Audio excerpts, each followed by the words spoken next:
Hello, welcome back to my channel, everyone. Golden Week in Japan has officially started, so that means finally I have time to sit down and just fully concentrate and give my full attention to content.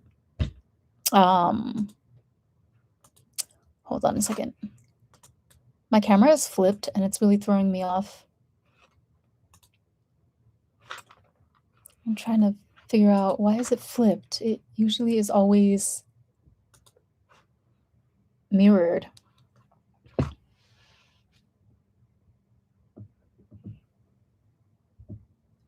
I feel like this is weird, but okay. Anyway, we're live. So you guys, I feel like I have so much to update you on, but yet nothing at the same time. Okay, so let's just start with I have been trying to lose weight basically for summer because I don't even know if it's going to be possible for me to take a trip this summer yet, but I'm probably going to switch employment types in July. So the situation essentially is that I'm going to switch from contract to permanent employment, probably in July. Nothing has been finalized yet, but if I do, then I have to make sure that I take the remaining 5 days of my PTO off before then. So like by the end of June, essentially. And I've been really wanting to go to either Monaco or like a multi-city trip from Tokyo to Monaco to Dubai and then back to Tokyo. Or recently, I was thinking maybe I should go to Italy because I've been hearing a lot of good things about Italian men on TikTok. So, um, yeah. Also, it's cheaper to go to Italy, but it's also like really cheap to go to Monaco and Dubai as opposed to just Dubai. You know what I mean? So, either way, I don't have enough funds to comfortably go to either of these cities, to be quite frank, by June. But then it's like, if I don't go in June, then I'm not gonna be able to take a long vacation until the end of the year, essentially, because there's gonna be like a probation period when I switch my employment type. So I say all that to say that I have been committed to getting skin tea, okay, by the time that summer rolls around. And this time, I feel like it's not, I can feel that it's not just like a temporary thing. It's not this yo yo, um, not dieting. I don't want to call it dieting, but I have stretches of time where I'm really locked in and I'm able to eat really healthily. And then slowly it'll be like strong. I'll go strong for 2 weeks and then I'll start to slowly loosen up and eat a little more, reach for the comfort foods like the pasta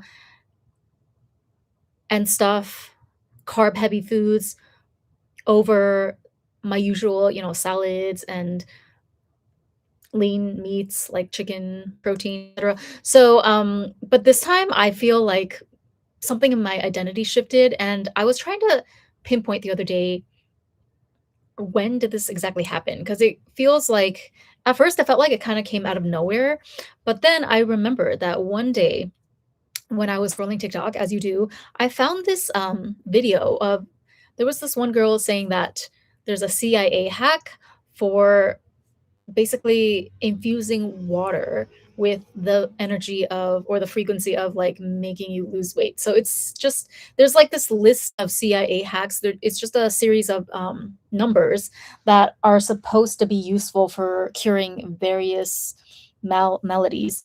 So there's one for weight loss through infusing your water. There's another one to reduce physical pain.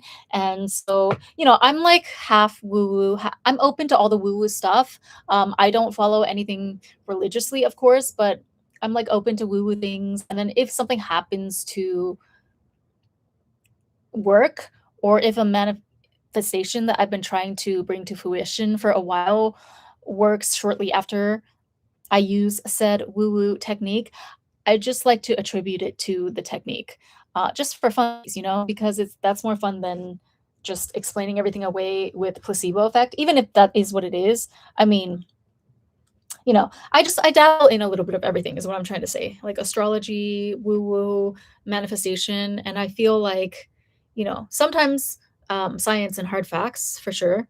Sometimes I'll definitely fall back on that, but yeah, I feel like life is just more fun when you kind of take into the account all of the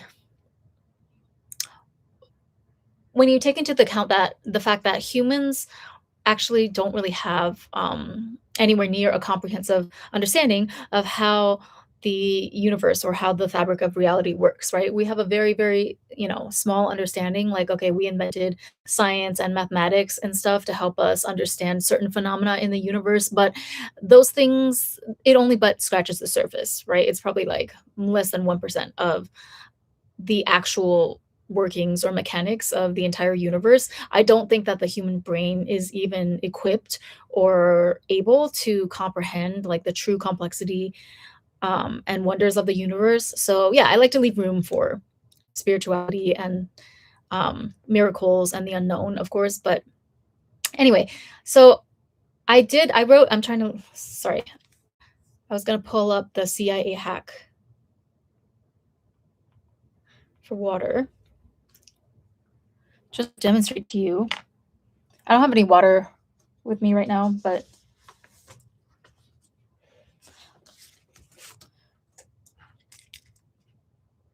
basically what it is that you write the number 4812412 on a piece of paper. So you can do it on a post-it like this, and then you put it under your glass of water or your bottle, however you drink your water, and then you kind of like, let it soak or infuse with the energy of this number, and then you drink the water, right? So I did that one morning just because why not? And then I feel like it worked, but not in the way that I expected at all. So I was expecting it to work in a much more literal way, like, okay, this code is some sort of hack in the universe. So if I infuse my water with it, it's gonna help.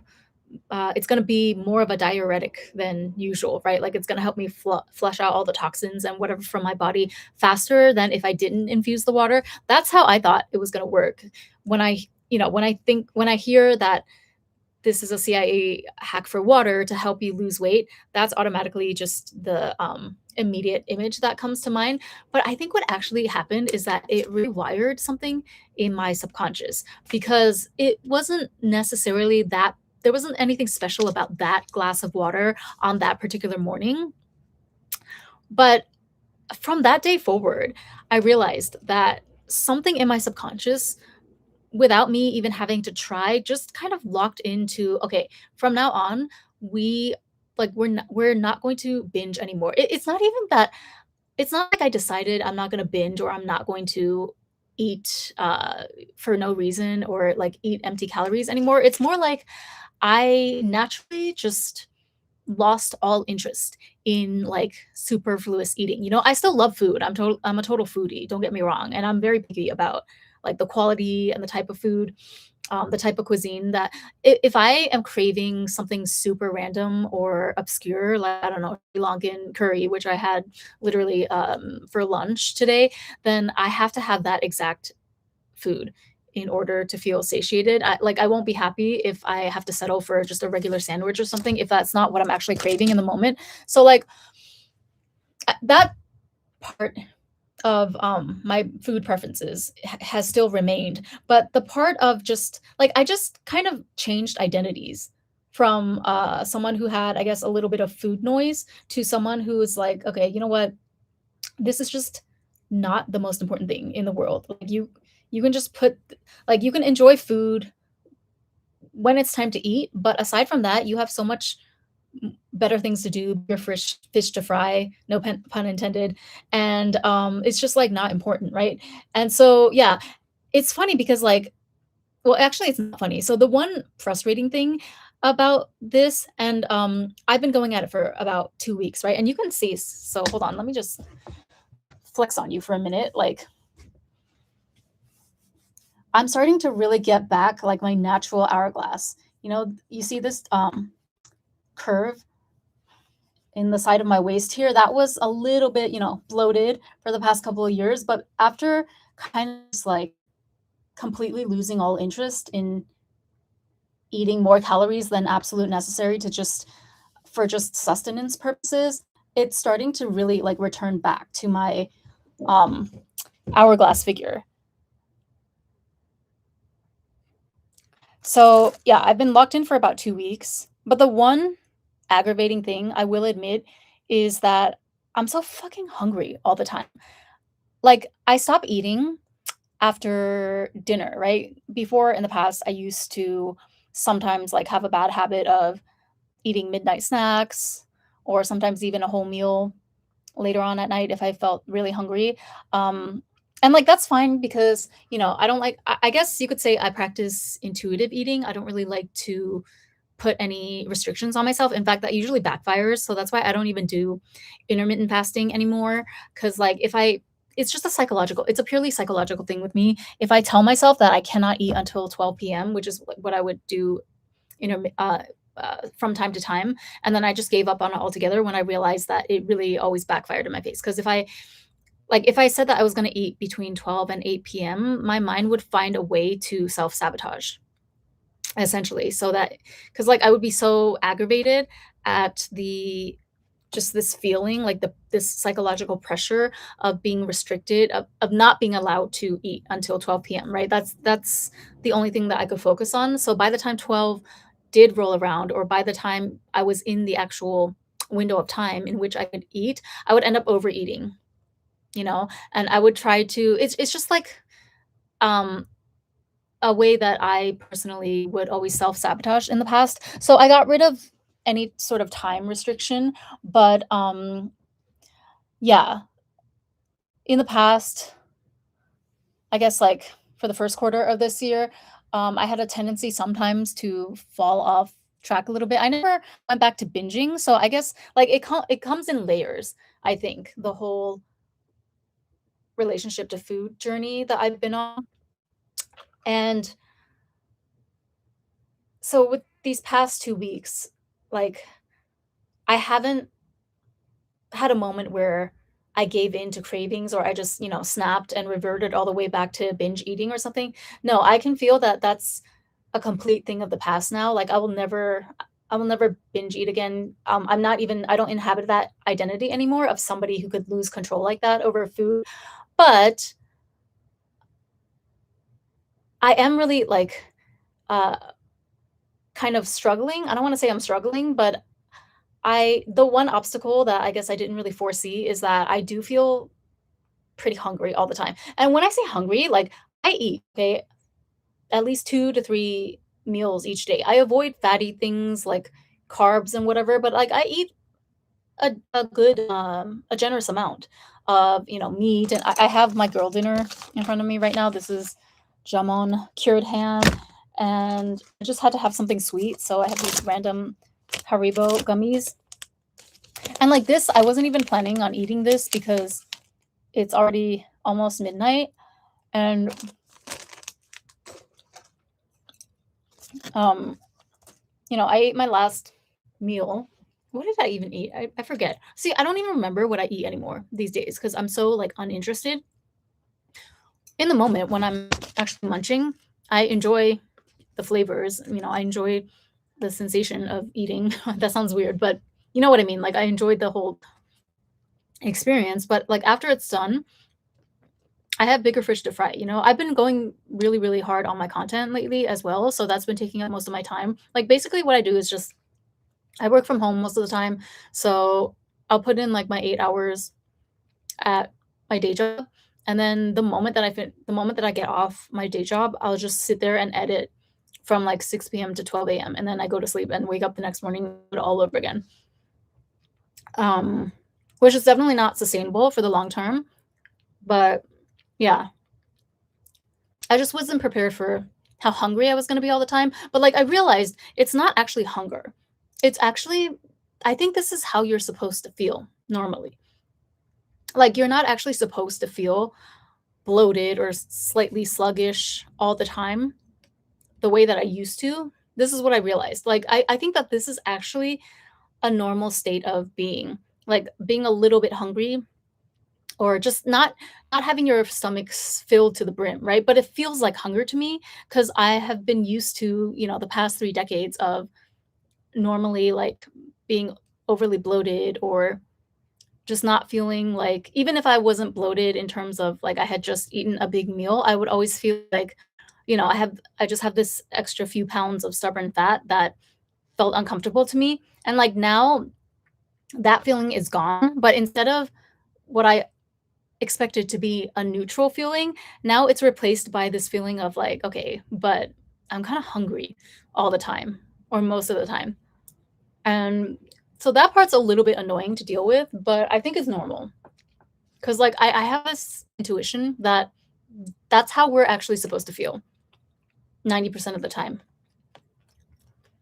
And that's why they tell you not to um, even eat until you feel full, right? You should only eat until you're 70% full. Because we were not supposed to stuff ourselves to the point of like over satiation. But I don't know. It's gonna take a while to get used to because like like I said, for the past 3 decades, I've been used to like stuffing myself to the brim and being so full that I would have to just take a nap immediately after my meal.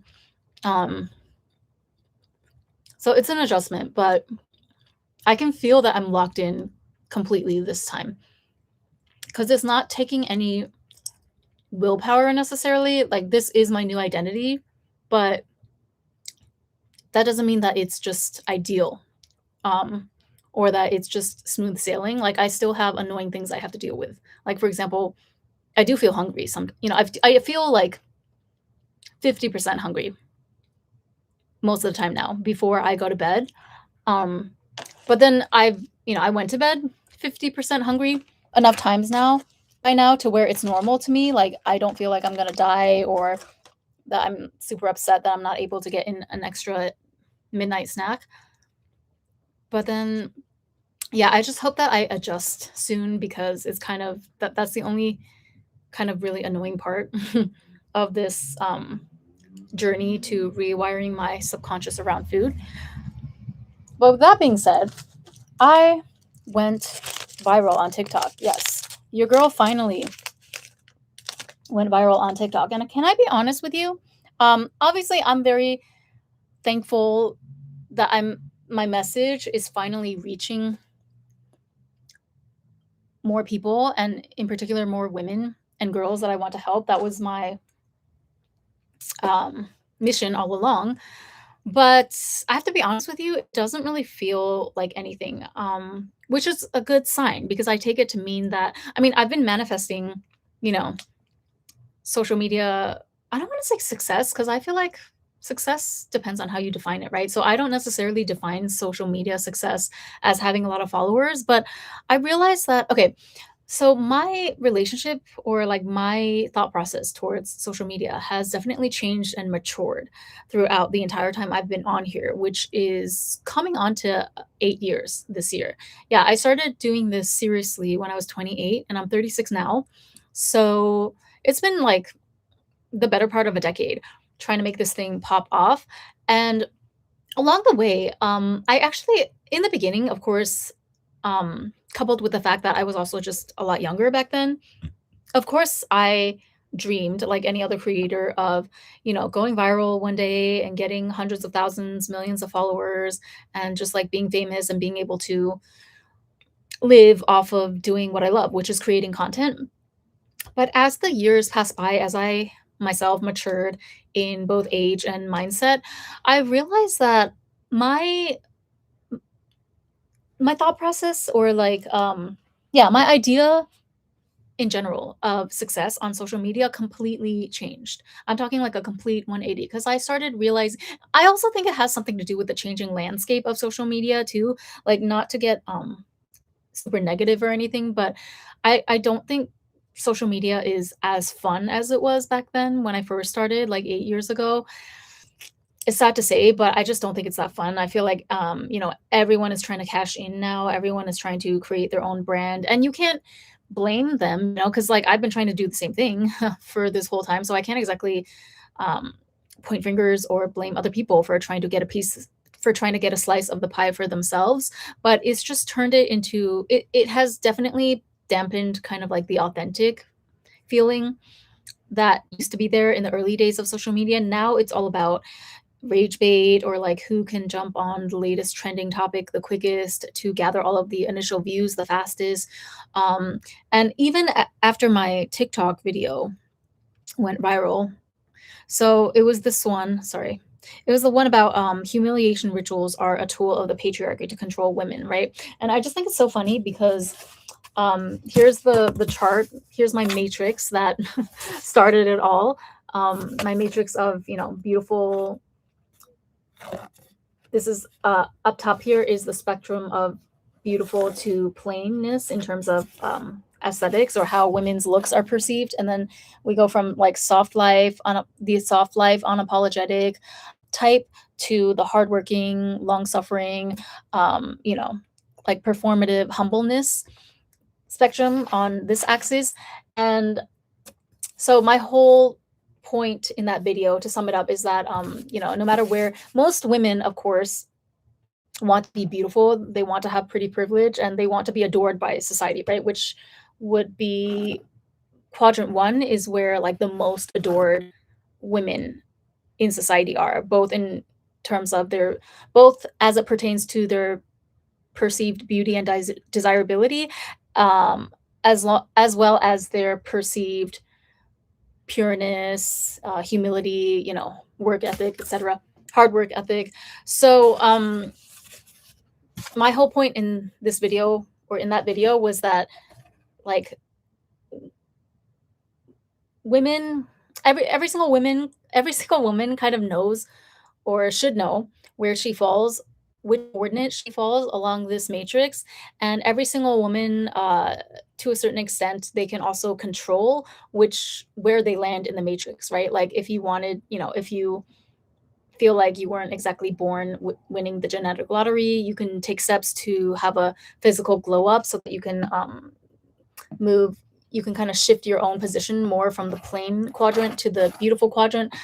Or you can, if you're like already starting out very beautiful, very desired, and you already meet the beauty standard of your community or the world at large, and if you wanted to like not be targeted um, by people as much, then you could shift your public perception more towards this hardworking, suffering corner down here by signaling that humble. What do I want to say?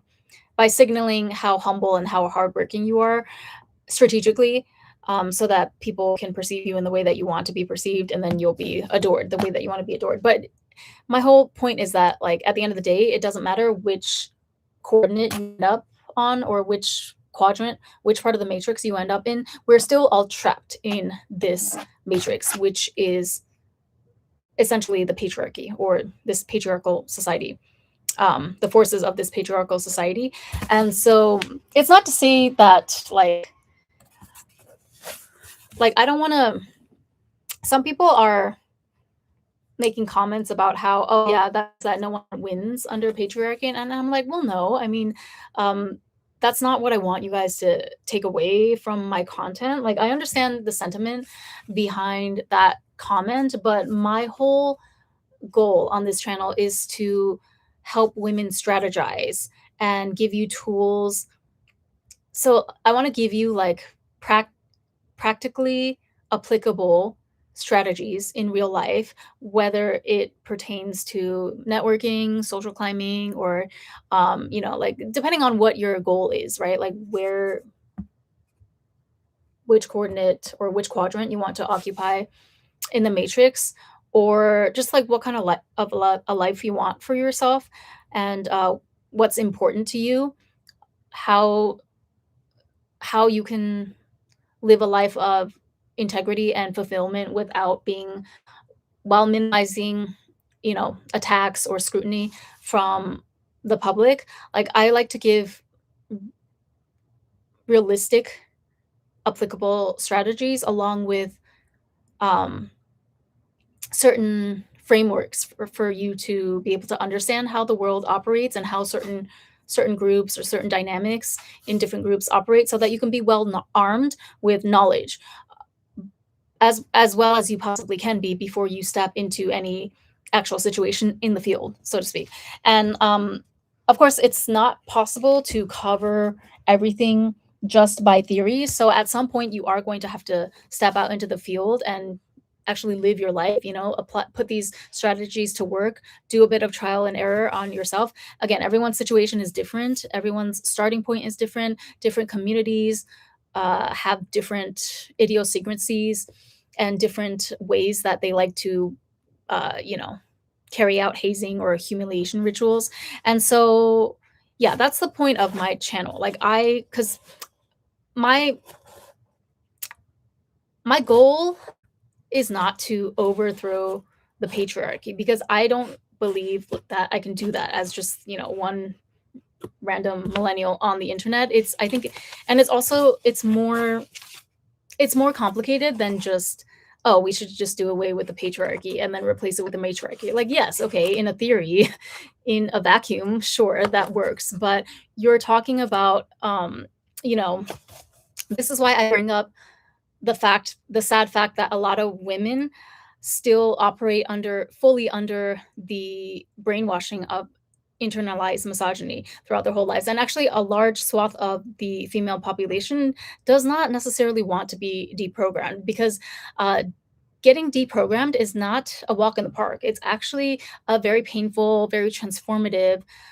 It can be, like ultimately very transformative and very freeing if you if you commit to going through that entire journey, which is what I committed to. And I'm here to help any other woman who is embarking on that path, or, yeah, like if you feel alone, or if you feel like you don't have anyone in your real life that you can talk about these issues with, or that really is on the same wavelength as you regarding your views on this topic, like I just wanted to provide a space and a resource for those young women who are going on that deprogramming journey, but then like at the same time making sure that you build a life for yourself that you can thrive in with minimal interference from the evils of the patriarchal society. But yeah, my point is that, like, um okay, I'm going to draw an analogy, right? It's kind of like if you raise a bunch of wild animals in captivity for a zoo or a wildlife sanctuary. Like, let's say you take a bunch of, I don't know, endangered Siberian tigers, and you raise them since they were cubs inside a wildlife sanctuary. Um, yes, they are wild animals at heart. They're always going to have that wild instinct. And so that's why, obviously, you wouldn't treat them with the same, like, you wouldn't raise them or treat them with the same mindset that you would a house pet, like a dog or a house cat. But since they're bred in captivity, right, they're not going to be able to survive in the wild if you just all of a sudden, like, after raising them from cubhood to adulthood in captivity, if you just all of a sudden release them into the wild, chances are they're going to die pretty quickly, because they're not adapted to live in that wild environment. Um, you know, even though they might have certain instincts that still have carried over from their mom and dad through their genes, that still doesn't mean that they're going to be able to fully just like function and operate on all cylinders if you just decide to like drop them off in the wild one day after they spent their entire life growing up being raised by humans and human handlers inside a wildlife sanctuary. So it's kind of like the same issue with patriarchy, right? You can't just say that, oh, let's do away with the patriarchy. First of all, we can't, right? Because like it's already a very entrenched institution worldwide, and it's bolstered by pretty much every single facet of society, like religion, politics, etc., education as well. It is woven into every single arena of our society. But even if you were to say that hypothetically it was possible to overthrow patriarchy and just replace it with a bunch of with a matriarchy and then replace all the world leaders with women, etc. Even if we could do that, like that's not going to bode well for the majority of women on this planet who are still operating under internalized misogynistic thinking. You understand what I'm trying to say here? So I'm not trying to bring about a fantasy scenario that, yeah, maybe ideally, or we would all like to see that happen in several generations time. I'm just trying to focus on what can we do now, what strategies can we apply now to maximize our god-given rights and abundance that I believe every woman deserves in this life, and how can we also mitigate risk at the same time, whether that's in the form of, whether it's like physical risk, so avoiding men that have abusive tendencies, how to avoid abusive relationships, whether that's with an intimate partner or with other females. Like female friendships can be very toxic as well, as you know, or whether that's like spiritually, right? To where I want to also equip you with the tools to block yourselves or shield yourselves from spiritual warfare that other people in this society might wage against you once you step outside the comfort of your own home. And so, yeah, that's kind of my entire MO on this channel. And like, I lost my train of thought. I was trying to make a point and then I got sidetracked. Okay, but the thing is, like, right, I remember now. I was saying that I'm not surprised that I went viral. If anything, I am wondering why it took this long, because it's kind of, I've been trying to get my message out for years and years now. And also, yeah, so my attitude towards what constitutes social media success completely did a 180 since I first started this journey. So I no longer consider having a lot of subscribers or like making a lot of money. I mean, if you asked me if I had a choice right now to go into content creation full time, like let's say if that could hypothetically replace my income from my day job, then I would say yes. That's been I would rather do that, um, because I think it's always better if you have the option as a woman, especially to work for yourself than to work for someone else. But the thing is, like, I don't know, there's just heavier considerations that have taken precedence in my mind. So I am conflicted, to be honest, about content creation these days. It's kind of a weird time to be a content creator because everyone's trying to go viral and rage bait is at an all-time high. And I also don't, how do I want to word this? I want to be very, very clear and deliberate about setting expectations on my channel. So, like, all of us have an ego, right? All of us have a need to feel wanted and accepted by our community. And like in my case, I'm actually really, really I don't know if moved is the right word, but like I'm a little bit surprised, to be honest with you, because like I always thought, um first of all, I never thought I would go viral. I thought that I was just going to be one of those creators that, as long as I keep putting out content, my audience is always going to be there for me. But if that audience forever remained a minority or just a niche group, a niche community of just certain women that are looking for my insights specifically, then I was totally fine with that, right? I had come to the conclusion that like I'm not trying to serve every single woman. I'm only trying to serve the people that my message resonates with. So that's number one. But then also like I don't know, I am kind of moved at because out of all the videos that I put out, I feel like, yeah, like you guys made the exact right one viral. I always imagined in the past, before this happened, that if I ever went viral one day, it would probably be for some random video that's not really, like a very unexpected video or one that is not even in line with the typical topics that I break down on my channel.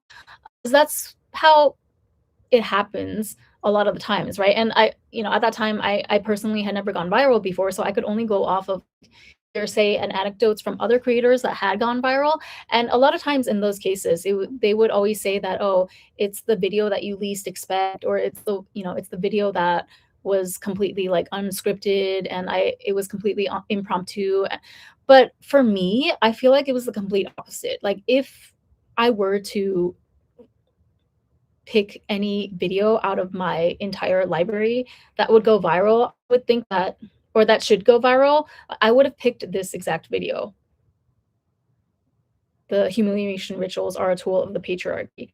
And like this this matrix, I actually spent like 2 weeks going over and over again how I was gonna present, my framework, basically. I call this the beauty economics game theory framework, or I don't know if it should be called game theory matrix or zero sum game, but in any case, you understand um, the point I'm trying to make with this framework, right?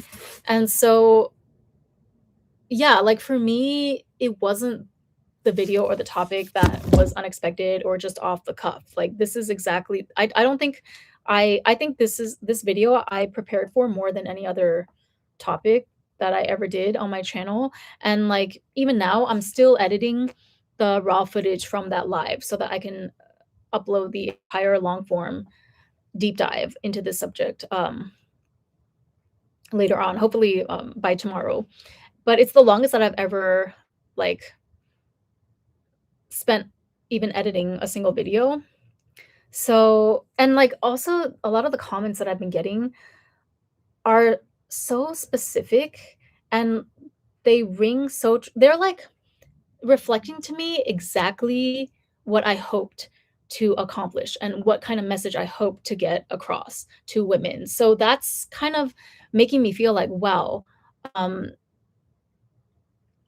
I just feel like, okay, I'm in a very, very aligned period of my life, both as just a person in general and also a content creator. And it's taken a while to get here. And I feel like this is confirmation that like I'm on the right path at least. And I even okay, so I tried to do a little research. Like right now my video is at 215,000 views and counting on TikTok, and I'm almost at 3,000 subscribers. I had 600 subscribers before I uploaded this video. So I even tried to watch a few videos on like what to do when you go viral or how to capitalize on the initial momentum that happens when you go viral. And then they were all saying like, oh, don't stop now, like continue to just um pump out videos on the same topic because clearly if it hit a nerve with people, you should continue riding this wave. Like you should make yourself or make your own voice kind of like the dominant voice in this niche. I think there was a term for it. It's not coming to mind right now, but it was like basically if you find something or if you hit upon something that is kind of like unique, and because this is my original work, this is my original thesis that I came up with. But like I don't know, I feel it yes, of course, I want to continue to make videos on this topic because it actually aligns with the value that I'm trying to bring to my followers. But then at the same time, like I don't want to just overload or what's the word? Like oversaturate my feed just because I hit a lick, right? Like I want to be intentional about every single content that I put out. So maybe I'm overthinking this. So yeah, like after a while I just turned off all those videos and I was like, you know what? I'm just gonna it's impossible to ignore, of course, because my phone is blowing up every few seconds and I do want to read people's comments because I want to keep my finger on the pulse of what people are saying, but it's just like, are you American by any chance? I am American, yeah. I understand you live in Japan, but your English is flawless. No, I'm American. My English is native level. Yeah. You're either a language genius or grew up in America. I'm definitely American. But I've been living in Japan for 13 years, so third culture adult is what I call myself. Sorry, can I just eat this cherry? Oh. But yeah, I realized I was like, you know what?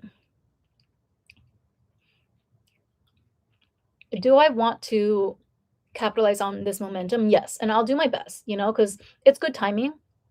Golden Week has just started. So I have 5 whole days of just free time and I don't have a vacation or anything planned at this time. So um I have time to 100% focus on content. But like, I don't know. I just don't like the idea of see, this is what I'm saying. Social media is just not as fun these days because I know that like I don't know how many views this video is going to cap out at, but let's say it reaches like half a million. By that point, I feel like definitely there's going to be people that try to hop on the bandwagon and put out all of their own put out their own spin on what I was talking about, or like try to, I don't want to say steal, but maybe steal my talking points. And that's inevitable, right? The bigger that you grow. And that's something that comes with the territory. So I mean, I can't complain about other people hopping onto my talking points if that was ultimately what my goal was in the first place, was to reach more people. But I see, I don't like this thought process already. I don't like the fact that I'm like starting to consider these things, or I don't like this anxiety that I'm starting to feel a little bit now. I'm keeping it at bay because I'm a very conscious person, so I can go through certain emotions and feelings, but then also zoom out at the same time from an aerial point of view and realize that okay, I'm going through this emotion right now, or I'm feeling anxiety right now. Like I have that ability to be aware. I have that awareness, but and I can like go through it, but at the same time know that okay, this is just a phase, or I don't have to lose myself, right, in this feeling. But I just don't like the fact that now all of a sudden I'm thinking about okay, but what if people steal my concept, or like big there have been some bigger creators actually that have also reposted my video, um to where I'm like, okay, actually I appreciate the fact that they reposted it, right? Because um they could have just like stolen my talking points and not mentioned me and passed it off as you know their original idea, which again I can't do anything about. And at the end of the day, it doesn't matter. Like I know logically there's nothing to feel threatened by. Ultimately, like my higher self, not to get too esoteric, but like my higher self doesn't feel threatened at all, right? I am exactly who I am, like I said in the thumbnail, and I'm just gonna keep on doing what I've always done, and I'm just going to keep on. I think the best way to go about it is just to continue doing my content and continue showing up the way that I always have for the past 3 to 4 years, I would say, is when I really started to delve into this kind of advice content. Before that, it was more just completely focused on makeup reviews, like Japanese, Korean, Chinese makeup, and fashion, and hauls and stuff. But about 3 or 4 years ago, I kind of got into like manifestation and just advice in general for women. And so I think the best course of action for me is to continue to just make my videos for my core audience here on YouTube. But also the fact that like so many people in the comment the TikTok video were asking me like, do you have a YouTube channel? Can you give me the link to your YouTube channel? That also really made me feel like, again, this whole thing is very aligned because the people that are asking for my YouTube channel, I'm like, "Oh, okay, so they are actually, like, the people that I was trying to reach," They just couldn't find me before because the algorithm never showed me to them, but now that they've seen this video, like, they want more. They want my long form content? Imitation is the highest form of flattery. Yeah, but, like, also, imitation this day and age, again, I hate that we have to consider this, but we do live in the 3D world. After all, we do live in 2026 under late stage capitalism. So it's like I would, ideally, I would like to benefit the most monetarily from my own intellectual property. You know what I mean?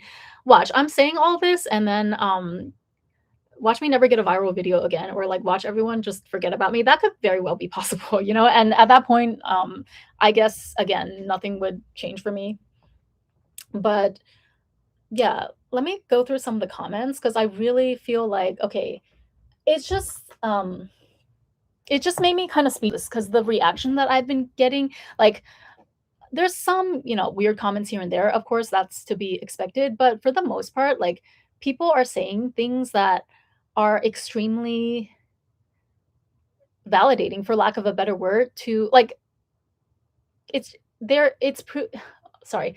The comments that people have been making are reflecting back to me exactly what I have been trying to do for, um, I would say, like, for the solid past 1 to 2 years. 4 years ago, when I first started making, like, manifestation content, I was a little more, that was just the beginning, right? So I was kind of more in an experimental phase, and I was still trying to find my voice, and, I was still, like, unsure about certain things, and it would be very sporadic, right? Whenever I would put out advice content. But now I feel like, especially in the past year, I have, really solidified exactly what I wanna do, which is, I already talked about it at length, but, like, I want to arm women with superior strategy, like, real world applicable strategy to help them achieve their goals, whether that's financial security. I mean, I think every woman should aim for, financial freedom as much as possible, obviously, because that's one of, like, the main, um, and the biggest ways to kind of circumvent the matrix, or at least, like, mitigate the suffering that this system tries to foist upon you. And, like, I also want to articulate things in a way. I'm very, very okay. So I have always been very, very particular about the way that things are articulated. I am a stickler for getting the exact nuance right. I don't like it when people that are not well versed in certain topics try to, like, jump on a new trending topic, and then they just kind of, like, I don't know how to say it. They generalize, or they kind of, like, you can tell that they don't know the actual inner workings or the actual history of that topic. You can tell that they're just jumping on it and talking about it at surface level, and that really grinds my gears. I'm not saying that you can't, explore new topics. Like, even me, of course, everyone, we're all a work in progress, and we're all like, we have to. This is another, thing that I try to emphasize in my advice videos as well, is the fact that the world and society and trends, and even, like, the cultural zeitgeist, people's thought processes, or people's, even people's moral values, like value systems, are constantly evolving and changing through time. So you have to take that into account as well whenever you're strategizing to, build a better life for yourself. It's a living, dynamic, moving organism. That's how you have to think of it. You can't just, this is why I always stress, like, you can't just sit around and watch a bunch of YouTube videos and read books and just be entrenched in theory, theory, theory all day. You have to get out in the real world and apply your knowledge and do trial and error, um, out in the field, right? And you're bound to take a few hits or losses. And that's just life. You can't be afraid of that, because if you don't take those hits and losses, you're not going to be able to get to the win that's on the other side of that loss, right? So easier said than done, I know, but, like, at the end of the day, you know, you don't have a choice, right? You can't just, it's either that, or you stay inside your house all day and you become hikikomori, right? Which maybe you can do if you're a nepo baby, but last time I checked, most of us were not born with access to, like, $1 billion trust fund. So this is what we have to do, right? Like, you do what you do to have to, you do what you have to do to thrive in this society. And, like, my goal is just to, empower women and make them get out of their own way, essentially. Because, like, so many of the things that hold you back is due to programming that was implanted in you by somebody else, um, for the benefit of that somebody else, whether it's your authority figures in your life, or a certain religion, certain systems that you were born into, like, even just the school system, or corporations, like, whatever arena you find yourself in at any point in your life. You have to always ask yourself, like, okay, there are certain things that I believe, or there's, like, a certain way I act, there's a certain value system that I subscribe to. You have to take an audit of everything that you thought was just, I guess, something that you chose of your own volition. And, sometimes it's painful to face the reality that, wait a minute, I actually did choose this belief system. This was actually programmed into me, right? And, it's a painful thing to, like, realize that certain things you didn't choose to believe or buy into, and you were manipulated into accepting that. But after you go through that pain of, it's kind of like the phoenix burning down and rising from its ashes, right? Like after you go through that pain and that rebirth, now you're free to go ahead and forge the life that you want, and you're free to choose the belief systems and the value systems that benefit you the most, right? So I want to, I know that we're all at varying points on that journey, and it's impossible to have like complete consensus on every single issue, but that's, I want to give you like the tools and like the mental fortitude. I want to help you build the mental fortitude to go on that journey by yourself and like forge your own path essentially, without interference from just uh, unuseful, hindering emotions and beliefs that hold you back, that were most likely not necessarily your choice to buy into those belief systems in the first place, if that makes sense. I think you'll benefit from it because you come across as likable. There are women with valid messages, but they will never break a ceiling because they can come across as mean. Do you really think I'm likable? That's another thing too, because I'm like, okay, a lot of girls, they're leaving me just really sweet comments. They're like, oh, okay, let me read some of these comments actually. But like, I don't know, because like people see what they want to see, they hear what they want to hear. And I'm also kind of wary about, because like I've been in the social media game for almost a decade, right? So this is nothing new to me. And I'm not here, like, I'm not desperate for outside validation. I do want to make money, just to put everything out there. I'm a very frank person, right? Like I'm very transparent with you guys as well. That's another thing that I put myself on. Like, I'm open about the fact that, yeah, of course I want to make money, right? I want to raise my AdSense revenue. That's the whole, why would I be pouring so many hours into this if I didn't, if I couldn't benefit a little bit from it myself? But I don't know. I surprised myself even because there was a period where I really thought that, okay, um, if I could just become a full-time content creator, like if I could just make a full-time living, that's all I would ever want in this life. But then I don't know. I came to realize that like actually no.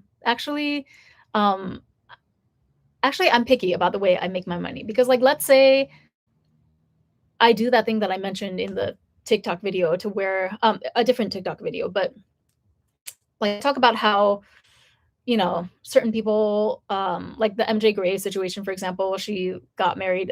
I don't have a problem with her getting married. I don't think, like, nobody has a problem with her getting married. What people have a problem with is the fact that she was like preaching for years and years and very aggressively to her followers that they should not get married. She was very emphatically telling them that, like, you shouldn't get married because of XYZ, and even if he's rich or whatever, you should not get married because it's slavery and blah blah blah, like all this very very radical extremist rhetoric. And then she turns around and gets married, right? That's the part that people are upset with, and for good reason, because like she has a lot of followers. I don't know if she is in the millions, but I think she has at least half a million followers on TikTok, and so that's a lot of um women that you influence. I mean, they don't call it influencer for no reason. I know that the word or the profession gets a bad rap in general, but the word influencer means exactly what it sounds like. You influence your followers, whether it's to buy certain products or whether you're a thought leader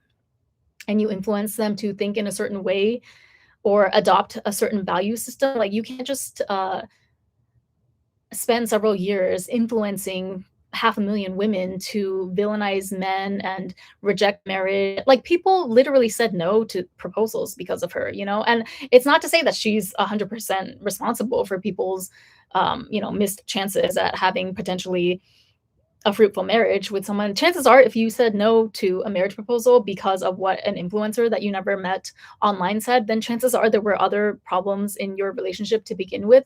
But the fact of the matter is that, like, no, it's not just a simple matter of her changing her mind. It's a very, very serious, actually. So, like, I realized that, yeah, like, I take it very seriously, what I'm known for online, and that's why I refuse to do, like, clickbait, rage bait content on Japan. I could have been gotten so many followers by now if I had done that type of content just for the sake of getting views. But then, like, let's say I did that and then I was able to make a lot of money or become a full-time content creator. I would hate myself though, because I would hate the fact that I'm known for like bringing all this low vibrational, trashy content to people. You know what I mean? Like, I don't want to be known for that.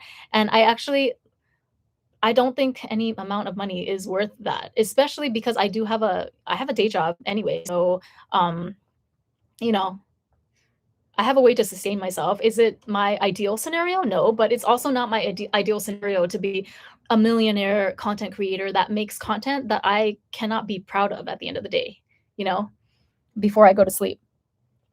So, yeah, MJ Gray pissed people off because she put herself as superior. She can get married because she's smart in a good situation, but you peasants, i.e., her followers, can't discern. So yeah, that's the thing with a lot of influencer these days. I would say the majority of them, to be honest with you, um, they have they all think that they're the exception. They think that, and like you can see it too with the way that they conduct their platforms. So I try to be very transparent about those things on my platform. So I'm not saying that I'm perfect by any stretch of the imagination. And for many people, I'm not even their cup of tea. They don't agree with what I say. They don't like the way or the tone in which I deliver my message, and that's fine. That's why, see, like I don't want those people who don't resonate with me to follow me, right? But I feel like a lot of influencers, they are trying to get as many followers as possible, and so I can tell that they're pandering. So I can tell the difference between a creator that is trying to get a certain message across, or they're trying to achieve a certain goal of helping people in some capacity, right? Even if it's just product reviews. But you can tell the difference between like a passionate reviewer who really just wants to help people make better purchasing decisions, right? Like they really want to give honest reviews and ignore all the hype or virality of certain products, and they really want to give you like honest, non-influenced reviews, like not influenced by the fact that they got PR or anything. I can tell the difference between someone like that and someone who's just looking to hawk as many items as they can so that they can collect as many commissions as possible off of their Amazon store or whatever, so that they can line their own pockets, right? I'm not saying like I'm not um in the position to say which one is right or wrong, because again, we live under capitalism, so who knows, like maybe you don't know what people's situations are, like especially the people that come from less than fortunate backgrounds. Like me, my family doesn't have any money, I lived I was never on the street or anything like that. I was never homeless, so I consider that to be a privilege in and of itself, but I'm definitely not like a trust fund baby. But the thing is, like, there's certain influencers that maybe they came from situations of extreme lack or poverty in their childhood, and maybe that's what drove them to prioritize financial success over everything else. And it's not up to me or anyone else to say whether that's right or wrong, right? And at the end of the day, I mean, capitalism, it's gonna reward what it's gonna reward. Like the market, what's the saying? The market doesn't lie. So I'm not here to say that I'm like better than anyone, but I'm a very particular person. I'm very picky about nuance. And yeah, like there are certain, if I have certain goals or considerations, especially if there's something that like I know is triggering to a lot of people, I'm just gonna come straight out and say it. So, like for example, I want to be super skinny for summer, so I'm not like body positivity. I don't care. Everyone can be whatever size they want to, but for me personally, I have a certain size that I want to be, and that's like double zero. And that's just that, because I live in Asia. I don't know what you want me to tell you. Like, yes, I do subscribe to toxic AF Asian, skinny Asian body or beauty standards. And that's also what gets me the most pretty privilege. here, and that's what gets men to spend the most on me here. So that's what I'm gonna do because that's what I want to do. And you can either accept that or not. It's fine. I'm not trying to pander or tell you what you want to hear. I'm just here to help in the lane that I believe I'm good at, which is to articulate certain um, truths in this society that we have to face as women sooner or later. It's better that we do it sooner, so that we can. The sooner that we acknowledge certain truths and certain realities, the sooner that we can form a strategy to maximize our gains within such a system, however flawed it may be. So, yeah, I'm gonna finish my cherry. Let me take a break. Oh my god. I want to read some comments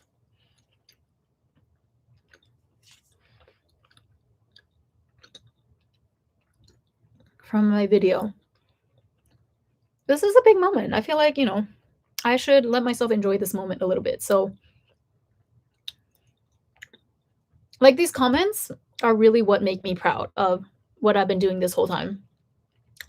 Because I'm like, wow, it's just reflecting back to me exactly what I put out into the universe. Like, there's very minimal comments here to where I feel like, okay, they kind of didn't get my point, or oh my god, I didn't, I said something that I can tell they took it the wrong way or they interpreted it this way. Like, there's very little of that, and I know that that's because I'm such a stickler for how I articulate things, and I need to pin down like the exact nuance for every single topic that I bring to this platform.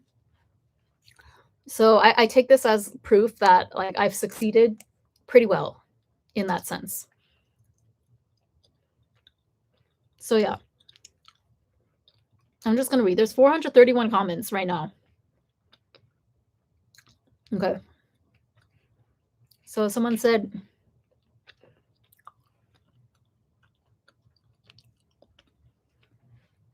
sorry, I missed something that you said. People don't want more tough love than the life already gives them. They want an older sister advice from what I've seen. Yes. Older sister, big sister energy. That's also what I want to give off. That's another thing. Thanks for reminding me. So I would also characterize at my channel and I guess like my whole persona, what I'm trying to bring to the table here as like internet big sis energy. If I can be an internet big sister to some women who are younger than me, or they feel like, they're lost, or they're just getting started on this journey of deprogramming their people pleasing tendencies and stuff, then nothing would make me happier and more fulfilled than that. So I felt every single word in my soul. This is what I experienced in life. It really is this deep. You just rewired my entire brain. So like, yeah, I've gotten a few comments along these lines of like, you would rewired my brain, or I've never heard anyone articulate this so perfectly the way you did. And those are the comments where I feel like, yes, okay, I definitely hit the bullseye. Like I did exactly what I set out to do with this beauty economics matrix framework. You've opened my eyes. Thank you.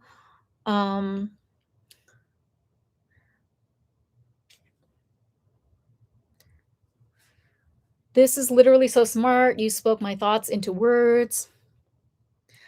I have people putting up GIFs, gifs of like the pinching emoji, or people doing the pinching motion. I love this. This is so funny to me. I don't know where this originated. Like, I only remember the first time I saw this was that gif of Jennie from Blackpink doing like yeah, you cooked. I like it here. Amazing dissertation. Thank you. Yeah, I call my videos like dissertations or theses as well, so that's nice to hear. I wish I knew this 10 years ago when I worked for a Fortune 500 company. Oh my god, this opened my eyes so much and I don't know what to do. You should follow my YouTube channel and join my membership if you want to. See, I don't even like promote my membership like that, and I rarely ever tell people to subscribe, or I mean, like, people have been asking over and over again in this comment section, so I link them my YouTube channel to the ones that have been asking, but, like, I don't like that shit of, "Oh, okay, follow, subscribe," like, what are we, in 2015? I automatically in fact, I this might just be my pettiness coming through, but whenever I click on a video to where the creator has to say at the beginning of every single video that, "Oh, you guys should follow me," or liking the video, like, if you tell people to like your video, I can understand that 'cause, it drives up engagement and helps with visibility in the algorithm, but people that tell other people to follow their channel or, like, join my membership, buy my course, etcetera, I'm like, "Oh, okay, so, like, your first priority is to, sell courses to people. It's not actually to help people." And I'm villainizing people for it, I'm just saying, I call a spade, you know? Okay, what else did they say? "Thank you for making this. This is being done to me right now. You put into words everything I've ever been through. Thank you for speaking out. I knew that my experiences were true." That's what I'm here to do, and I'm far from perfect, but, like, I know that I have a certain superpower when it comes to articulating things exactly in the way that people need to hear, like, without any PC language or any of that shit. I have a way of just getting right to the nitty-gritty of, like, what actually is going on. So, like, the mechanisms that are actually at place or in place behind the scenes, I'm good at completely just, like, blowing the cover off of that and exposing it for exactly what it is through my words. Even though I'm not the best orator or anything like that, but I have a way of just getting to, like, the actual nuts and bolts of things. Um, "You've earned my following. I really respect this. This is great. Thank you for posting. Immediate follow. Story of my life. I can't believe you just described my whole life. This is very eye-opening. Thank you so much. This is spot on. It's exhausting and it's so lonely. Thank you for such a new, deep approach. I've been watching your YouTube for so long. I'm glad to see you here." Oh, thank you. This girl's name is Kambalea. Thank you, Kambalea. I love my day ones. Instant repost. "This is my first impression of you and I love it. This is extremely eye-opening." There was okay, wait, let me try to find there were, like, really specific ones that I was like, "Wow." I just feel like we are all in sync here. I don't know I don't know if you know how rare it is to, like, be able to, um collect a group of people that are exactly kind of on the same wavelength, or at least we're all like 90% in sync. Like almost every single woman that has commented on or interacted with my videos so far knows exactly what I'm talking about. That's the part where I'm like, okay, I've definitely hit a nerve here. I've definitely like struck gold or something because this is not a new concept necessarily, but I feel like this framework, I've never heard anyone put it in a way that I did in terms of, like, characterizing the whole beauty, pretty privilege conversation as a zero-sum matrix. I think this is, my magnum opus, so to speak. And, like, the fact that everyone knows exactly what I'm talking about shows me that, okay, I'm not just, like, delusional or coming up with, theories in a vacuum in my room. Like, I'm hitting on a universal truth, and I'm revealing what like the underpinnings of what patriarchy is actually operating on. Um, and I'm exposing the scripts that society tries to force women into going through with and performing.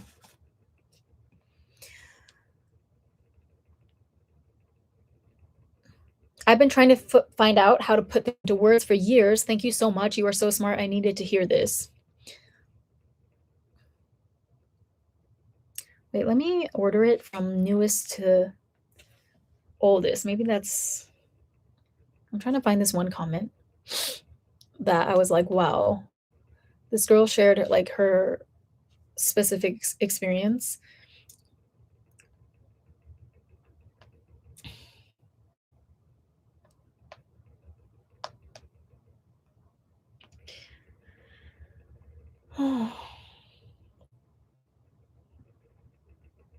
The mentor one is so real, and they would go out of their way to make me miserable. I literally don't talk to anyone anymore. I feel that. Jealousy, envy, and insecurity, something that I'll never understand.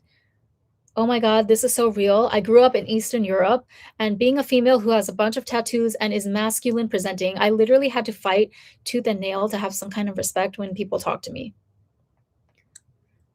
You have to become unpunishable. This has literally happened to me since I was a child, from both men and women, until it broke me down. I'm having to rebuild myself back as an adult. Oh, okay, this one, like, I was really kind of blown away. So this person says, I'm an oversized, unattractive, and awkward woman. I'm looking at her profile picture. She looks perfectly pretty to me, but I know what she's talking about. She doesn't fall into conventional beauty standards, right? So she says, I've lived a very different life than beautiful women. So people typically feel really sorry for me and root for me when good things happen to me.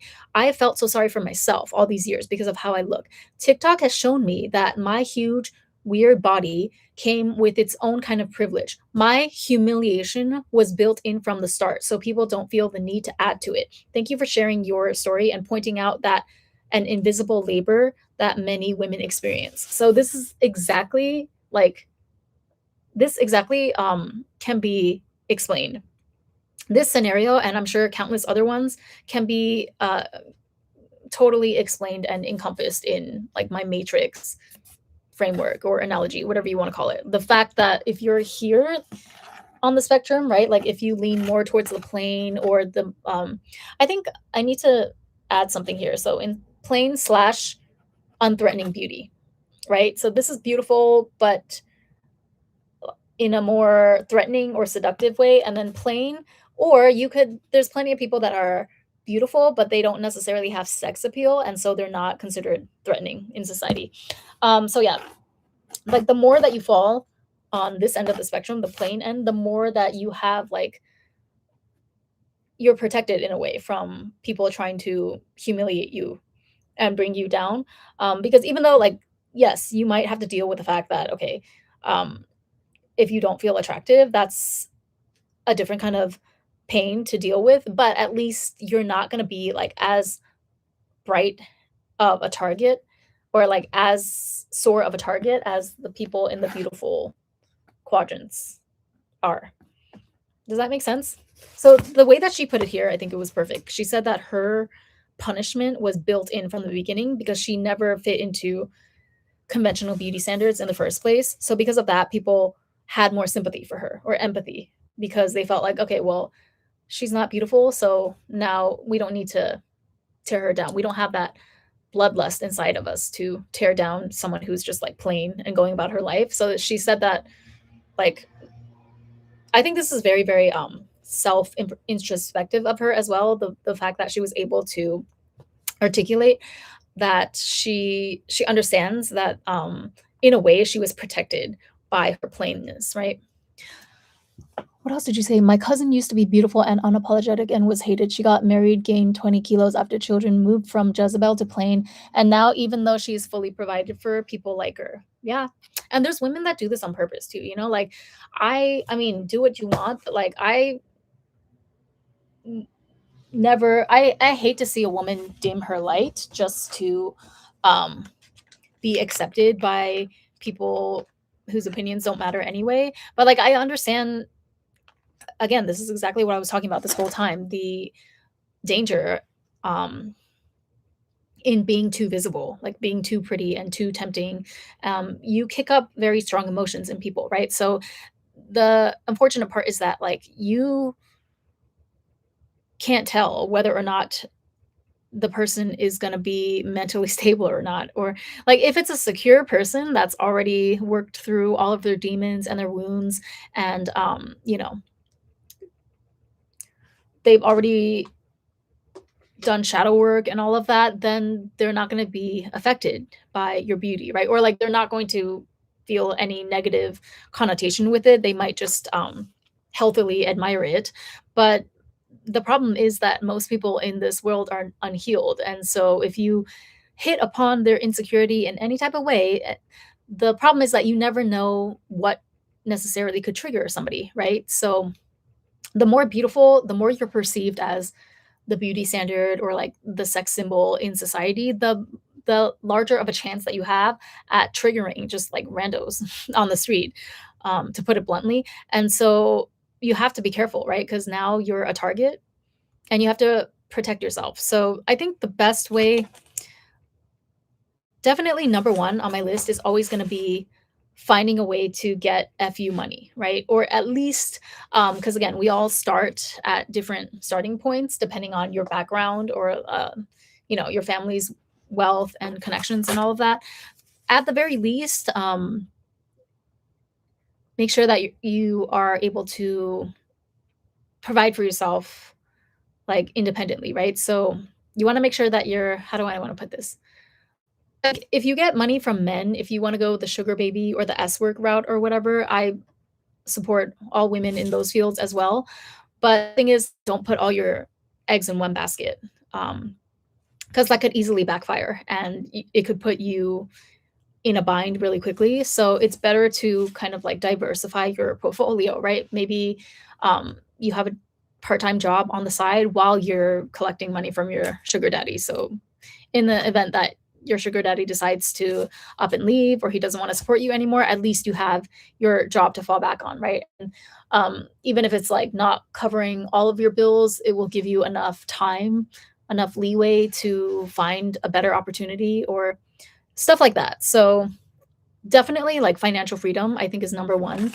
Um, Not because I value money or anything, but because we live under capitalism. So that's another thing I like to preach on my channel as well. Like, don't hate the player, hate the game, or no, don't play fair in an unfair world, right? I can't stand it when like women do or don't do things or like they hold back or I don't know, they let guilt over something that was over something that they didn't even do, right? Like just there's so much guilt programming also that's installed in us as young children that holds women back from realizing their full potential or just like taking what they deserve out of life or yeah, like standing up for themselves, demanding what they're worth. There's so many different avenues that we can go with this discussion, but I just want to remove like yeah, all mental obstacles or as many mental obstacles as possible. First, my goal is to make you aware of certain obstacles that you probably didn't even know that were holding you back, right? Because it's so ingrained in us, like this good girl programming, that it for many women they're still completely unawake to it. You have to first wake up to it and like it's kind of like it's like that scene in the Matrix when Neo wakes up and there's all these machines that are hooked up to him, like he thought he was living a totally sovereign life, just minding his own business in the world, but it turns out that that's a simulated reality and his real body, his real self is like submerged in this cell and being sustained by all these tubes and this artificial machinery. So sorry if I'm getting details wrong. I don't remember. I haven't seen The Matrix in over a decade. That was me and my dad's series, by the way. I loved talking about The Matrix with my dad. I feel like he was the only person that like truly understand what it was about. And like whenever my dad explained certain aspects of The Matrix to me, they made total sense. But then after the conversation was done, like I would never be able to recreate those analyses on my own. So, like, I remember, I was asking my dad. This was back was when I was a teenager, after the when the second and the third movies were still coming out, and I asked my dad like, what was the whole deal with the telephones in the first movie? Because that's the only way that they can get in and out of the Matrix is through landline telephones. So I was asking my dad like, what the hell is that? And he explained it to me in a way that made perfect sense. But of course, I can't recall it now because he's not here to explain it to me. So but I remember thinking like, "How do you know that, dad?" Like, how do you just know? Because even most people well, I don't know if Wikipedia was around back then, but, like, most people would have to read some sort of analysis on Wikipedia, or I guess these days people write video essays, dive doing deep dives into the hidden meanings and interpretations of certain popular movies, but back then we didn't have any of that, and for some reason my dad just knew the answer to everything. So, yeah. Okay. I feel like I was gonna talk about something else, but I forgot. I'm too caught up in my new celebrity status. No, actually, I don't think anything's gonna change. I mean, I'm not even monetized on TikTok, so I'm like, part of me is like, why did this have to go viral over there though? Why can't it go viral on my YouTube channel, which is actually monetized? Like, I could use some extra money because I want to go to Monaco next month. If I don't use up my vacation days in June, they're gonna expire. So I have to take 5 days, uh, regardless of whether I take a trip or not. So I feel like I need to make this happen. Either Monaco or Monaco, Dubai in a multi-city trip, or Italy.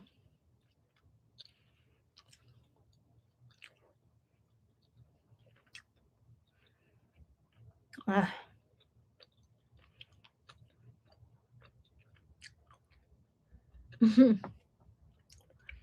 People are asking me, "Do you have Substack?" Yeah, I probably should make a Substack. I, of all people, um, could probably do well on Substack. I'm really overwhelmed, to be honest, because like I work a full-time job, and I feel like every creator says this, but I don't know. There's no way to actually tell. Some creators really just make it seem so effortless, and I guess I'm not. I'm just very intense, okay? About, I mean, unless I'm doing like makeup videos or haul videos, to be honest, um, I continue doing those videos just because they're things that I enjoy. So, like, if I really wanted to completely focus on advice and strategy and whatnot, I could do that, but I'm just so overwhelmed at the thought because, like, I don't think people who have never done content creation before, they could just never imagine. I spend every single extra waking second of my life curating, editing, and making content, like filming, doing live streams. Um, Editing takes up the bulk of my time, but I'm not exaggerating. Like every single waking second of my free time, I don't have time to like do hobbies or activities or whatever. I just work 8 hours a day, Monday through Friday, and then edit like from 6 p.m. to 12 a.m. And that's not every single day, because a lot of times during the weekdays, um, my brain is just so fried after my regular job that I don't even have energy or mental bandwidth to do anything. But um, yeah, for some reason, I really like caught a lick these past 2 weeks. So I'm going really hard at it, but it's not sustainable. Like, no, I don't want to do this indefinitely uh,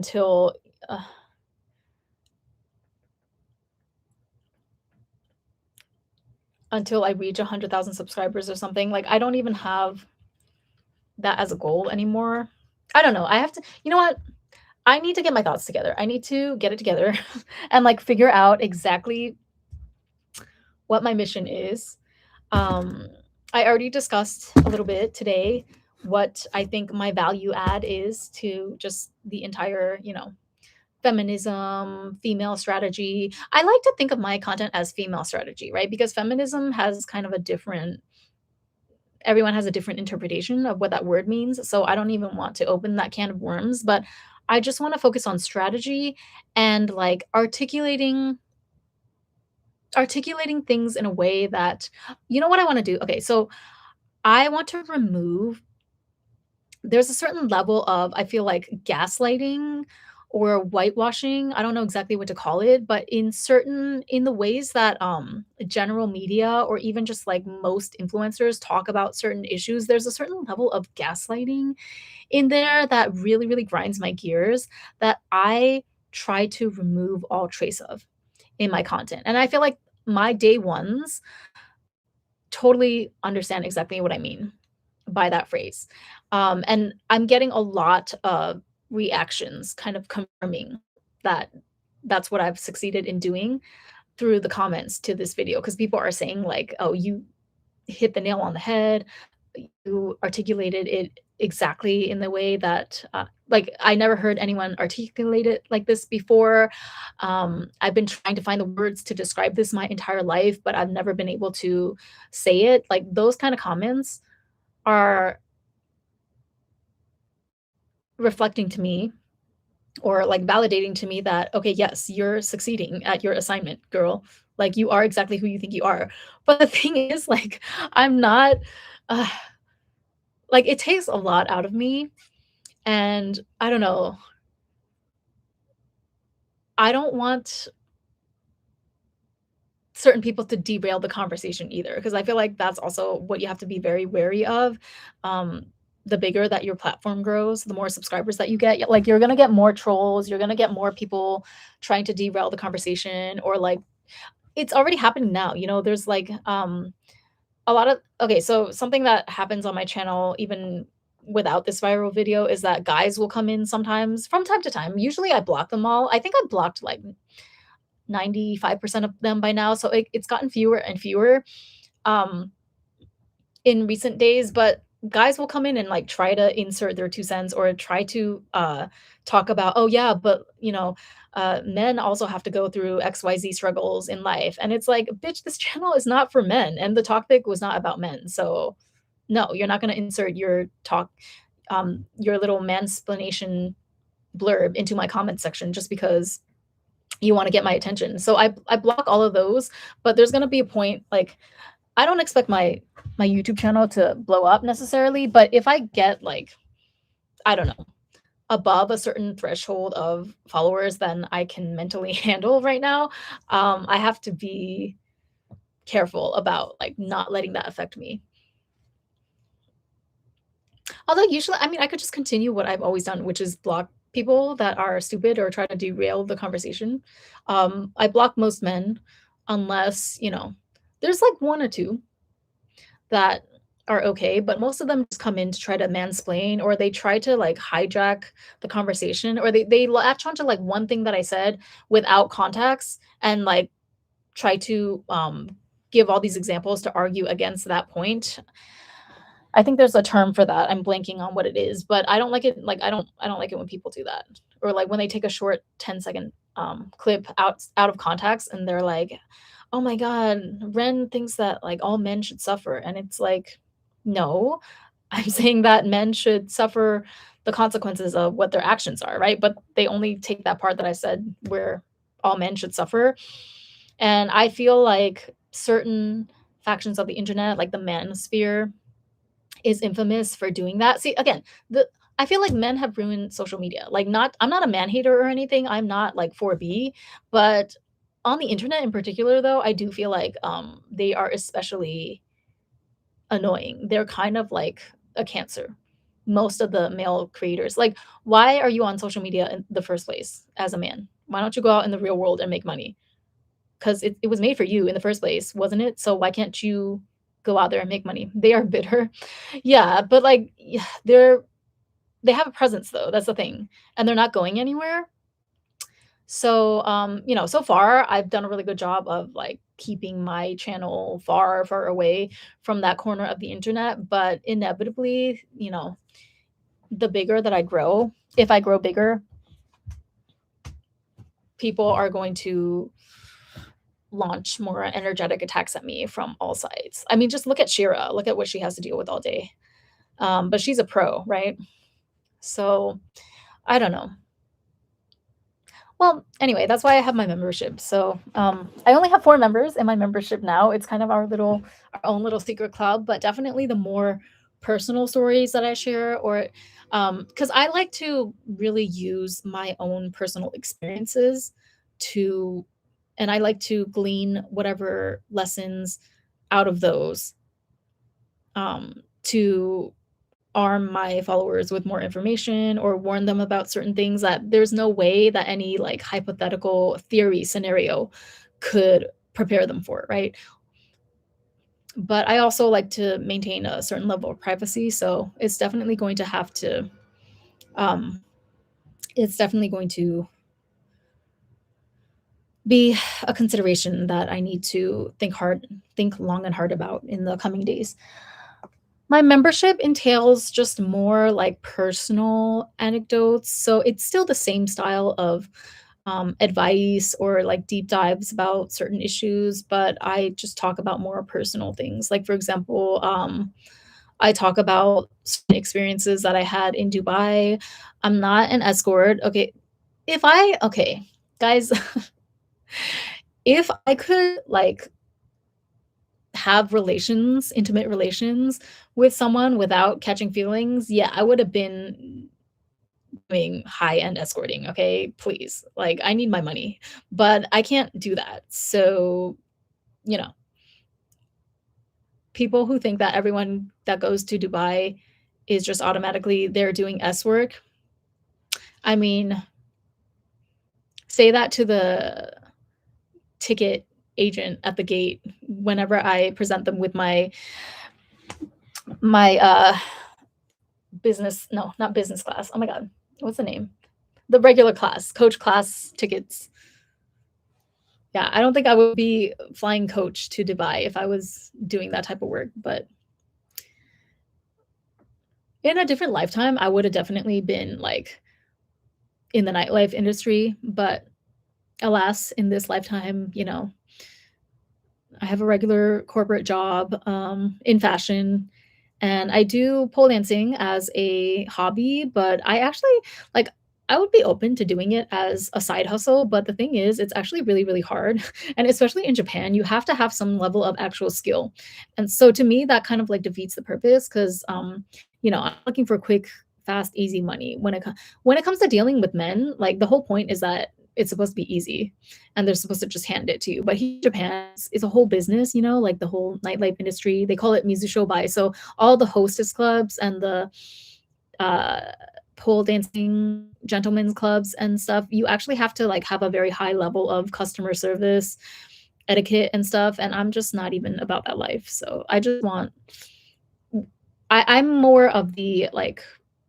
I mean, I guess sugar baby route, you could say, but I don't have a sugar daddy at this moment, and I don't most of them want you to sleep with them. So, if you wanna get, like, thousands of dollars a month, then you're probably not gonna be able to get that without having some sort of physical intimacy. So what I do is I just go to like, I go vacation to Dubai, or I'm trying to explore new places this year, like Monaco or Italy, and I just, go on dates, or like I will let local men there um ride me around in their cars. Like they'll take me on day tours and stuff, and I'll use them to do certain activities that I wanted to do, and then I'll just ghost them later. So I never have to touch them or kiss them or do anything. Yeah. Unless I'm actually genuinely attracted to them. But the thing is, like, 99.999% of men in the world are actually very unattractive to me.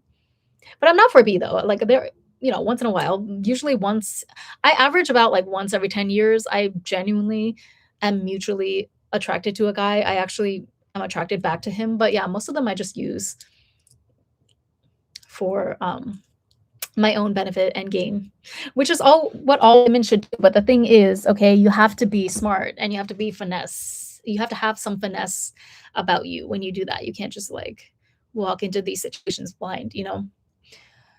Um, so yeah, you can hear about my Dubai exploits in my membership and just other like personal anecdotes that I don't want to put online on the public side because honestly, again, it's not even the girls, it's the bitter ass like men online because you never know what they're capable of. And I had a man like threaten me once. He was like, "Oh, you're gonna get what's coming to you," because like I didn't even say anything that incendiary. I think I was just talking about how like yeah, um I don't consider men without cars at all for dates. Like I have a very, certain set of criteria that a man has to meet before he can even talk to me. Like I won't even engage in a conversation with a man unless he meets certain criteria. So I guess there was some dude that saw that video and got very salty, and then he wrote something like, "Oh yeah, you're gonna get what you deserve." I'm like, "Is that a threat?" Like, because I could report this to the police right now, although knowing the Japanese police, they would not have done anything about it, but yeah. And I've had men, like, um, donate to my PayPal just so that they could get, um well, I don't wanna go into it, but, like, they have clicked certain links and, like, they've hunted me down on LinkedIn and sent me a friend request under, the guise of wanting to become a business connection, but I have a very, very sharp intuition, so I can always I know right away when something feels off, and, yeah, you never know what men are capable of, so there are certain things that I just don't want certain people to see in the membership section, and it's nothing, like, salacious, it's just, you know unfortunately, men have ruined social media. Cause, but usually, yeah, I take suggestions as well in my membership, so if you want a certain deep dive on a topic, I will take suggestions.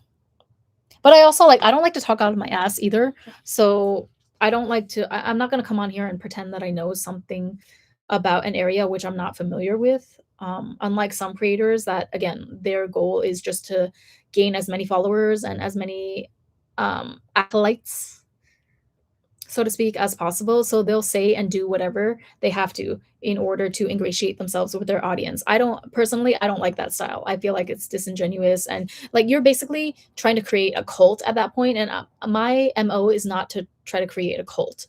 I wanna bring value, and, like, yes, of course, I'm human. I want to, I would like my success or my numbers to okay, I would like to be compensated proportionally to the value that I put out on my channel. That's it. So I want, you know, ideally, if I could get more eyeballs from the right people, from the women that are looking for this content onto my channel, then that would raise my AdSense money and possibly also raise the money that I make from memberships if there's more women that join the memberships. So then, like, that would be fair to me, right? But I'm never gonna, like, I don't know, I just don't feel comfortable with the whole, like, coaching courses thing. I have friends that do that online, and I'm just like, "Okay, I'm not knocking it. You do you, and their customer whatever they decide between them and their customers, that's their business." But me personally, um, I don't consider myself like a coach or an expert in anything. I'm just somebody that sees certain patterns in society, and, I also have yeah, like, I'm very passionate about undoing internalized misogyny. That's a big thing. And internalized misogyny, I consider that to also encompass areas such as, good girl programming or, like, feeling guilty about stuff that doesn't make any sense, like wearing a short skirt outside, you know?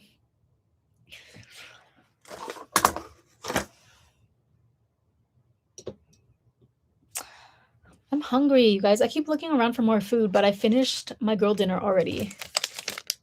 My gummies and my, charcuterie ham. This is the good ham. This was like 800 yen or something, but it's fine, because 'cause I'll pay for quality. But, like, I'm hungry, okay? I'm always hungry. And I'm always like, "Damn, why do I have to wait 8 hours until I can eat a full meal again?" But no, I gotta keep my eye on the prize, okay? I'm trying to be skinty by summer. Maybe try increasing your fiber. Yes, that's a good point. So thank you, Moon Pie, for mentioning that. I actually I ordered this carton of this new buzzing Korean pasta brand. Let me grab one.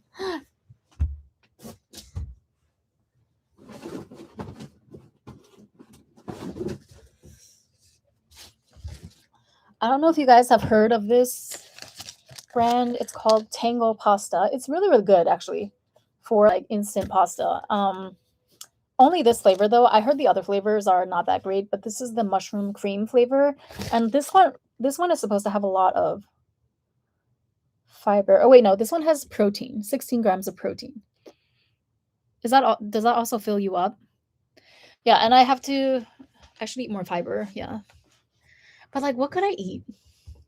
Carrots? I just want to eat pasta like all day every day. I want to eat pasta and pizza and like ramen. But the thing is that those things make me sluggish, you know? Chia seeds. Oh, you know what? I tried those chia seed jellies from I forget the brand name, but there was this like popular Korean jelly snack with chia seeds once, and they gave me the worst gas ever. And I didn't like the feeling. I don't know. I didn't like the bloated feeling. I don't want to feel bloated. I don't want to feel like my stomach is artificially inflated with air. Like I just want to be rid of this hungry feeling. You know what it is? Okay, so intuitively, I already know the answer. I think it's just a matter of adjusting to this feeling as new normal because I feel like as much as I don't want to admit it, this is how we're supposed to feel most of the time. We're not supposed to feel like stuffed with food or so full that we could just, take a nap. We're supposed to feel like a little bit light and a little bit empty in our stomach. That's what keeps us alert. So I can attest to that as well. The fact that, like, yeah, I am irritated sometimes about feeling hungrier more often than usual, but I do feel more alert and I do feel more energized as much as I hate it to admit it. Like I don't get tired or exhausted as easily as I did before. Same. Yeah. So, but this apparently is really good. So I ordered these on Amazon because like I fully intend to be a hermit for the rest of Golden Week because I hate crowds. So I'm not sitting outside unless it's absolutely necessary. That might also work in my favor as well with my whole weight loss goals because I think you have to find something that um, you have to find something that like trumps your craving for food or food that you don't need, right? In excess of the proportion of the portions that you actually need. So whether it's something ideally it would be something that you just would rather be spending your time on, like a new fulfilling hobby, or for me, content creation. But the thing with content creation is that it does fill my soul. I do love doing it, but physically though, it can get draining, right? Because I'm just like sitting here the whole time, either recording myself or editing. I'm just like sitting at a desk in front of a computer. Uh it doesn't feel or look different physiologically speaking than my regular day job. So like what I do is I'll try to get in 10,000 steps a day and I'll go outside and walk in the middle of the night when there's no people. So cuz I'm like, a weird antisocial person. But staying busy helps me stay on track and keeps my mind off food. Yeah, yeah. So like find something that you can do even if you don't have a hobby or anything, like just go outside and walk, right? Find something to fill your time and to distract you from your cravings. Um or find something that like you really don't want to do. Like the hassle of doing that thing is not worth eating more food. So this is why um you often hear the advice that you shouldn't keep extra food in your house. I don't even have a refrigerator. Not because I'm trying to lose weight or anything. It's a long story. Like I haven't had a refrigerator for 3 years and I guess I just never got around to buying one and I realized that I don't really need one cuz I don't want to keep extra food in my house anyway that could tempt me to eat in the middle of the night. So yeah, like going outside and like trying to find food, trying to find a particular convenience store or a particular snack in the middle of the night is more a hassle than just like staying at home and sleeping, than just going to sleep, right? And waiting until the next morning. And hopefully for Golden Week, my dislike and my aversion for crowds will trump my need to go outside and buy random snacks. But that being said, I am very fired up and awake now, and I kind of want to go outside for a walk. This is probably like in the middle of the night. This is, the emptiest that it's going to get during Golden Week in my neighborhood. I don't want to go with other people and like obnoxious high school kids or whoever else that's off right now in my neighborhood, the people that are too poor to actually travel somewhere. So yeah. Um with that, I will leave you guys and I'm gonna get my full beauty economics video uploaded within the next 24 hours. I promise you. I just have to add like one little section, one little comment that I forgot to make that I need to record the audio part, and then I'll upload the entire almost 2 hour long video. So yeah, thank you everyone. Welcome to the new people. And I will catch you next time. Why is my mouse not working? Bye bye.